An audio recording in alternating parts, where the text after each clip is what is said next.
Get your free copy of the complete tutorial at www.teachucomp.com/free. Setting the inventory defaults allows you to specify the default settings used when you create new items that will be used within your invoices, bills, and purchase orders. You can access this information by selecting Maintain, rolling down to Default Information, and then selecting Inventory Items from the menu bar.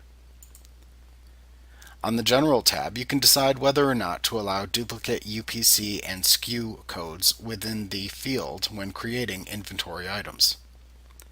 You can also choose to have a default item type appear when creating new inventory items.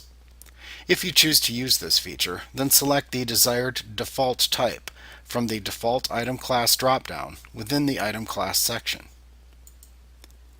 On the Ordering tab, you can choose whether or not to include quantities placed into purchase orders when calculating the quantity available of a product. You can also set the out-of-stock warning message used within the Sales Invoice and Receipt windows. You can set the Sales Order Windows out-of-stock warning message here as well. In the Auto Creation of Purchase Orders section, you can specify to automatically create purchase orders for both dropship and non-dropship transactions in Sage 50 if desired. On the GL Accounts and Costing tab, you specify which general ledger accounts to use by default when you create items of the various item types listed. You also select the default Freight General Ledger account here as well.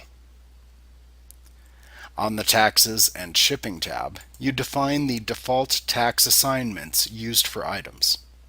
You give each a name and indicate whether or not each is taxable or tax exempt. In the Ship Method section, you can enter up to 10 shipping methods from which you will select when you enter customer and vendor transactions later. These methods should be entered from top to bottom, from most frequently used to least frequently used. On the Custom Fields tab, you can create up to 5 additional fields which you would like to use to track additional custom data about your transaction items. You create the names of the fields that you would like to track here. Then when you actually create the new items later on, you can enter the specific values into each field you have created.